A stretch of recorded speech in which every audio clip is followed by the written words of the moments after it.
How's everybody doing? Tinker with Harleys. I want to thank all of you who have subscribed, and if you're watching these videos and enjoy them, by all means, please subscribe. Well, first I want to say, and I heard it in the last video, you could hear some buzzing behind me. That's the air conditioner. And my garage is air conditioned, but it's 107 degrees outside, and it's 7:15 at night. So I apologize for the buzzing, but it's too damn hot to be without the AC. So today what we're going to be doing, going to show you how to take a fork lock out of a Harley frame.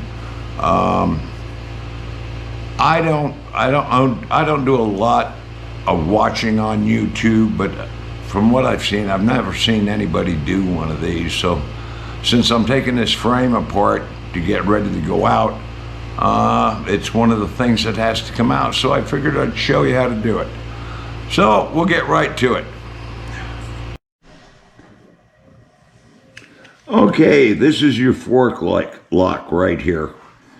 And your key goes in here like that and turns ba-ba-ba-ba. So that's what locks your fork.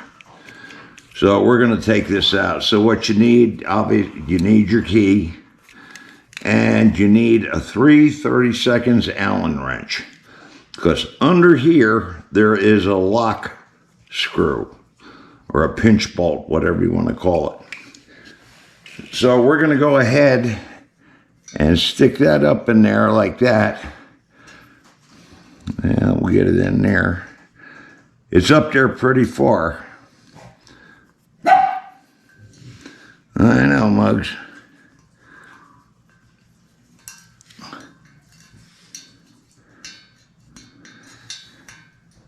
There it is.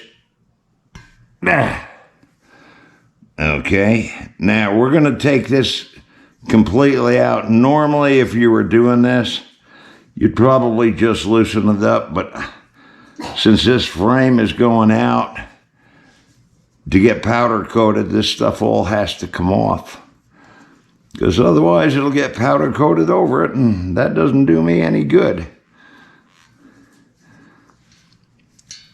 And this is up in there pretty far, so... And there is the pinch bolt right there.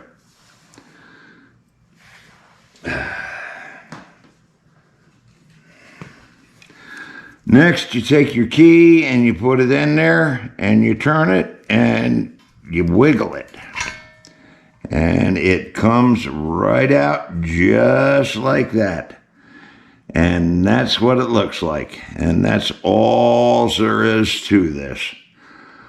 So this is a fairly easy thing to do, but if you need to change your lock for whatever reason, if it's broken or it's not working correctly, that's how you get it out. So that's pretty much going to do it for today. So I hope this helps somebody, and until next time, everybody be safe out there.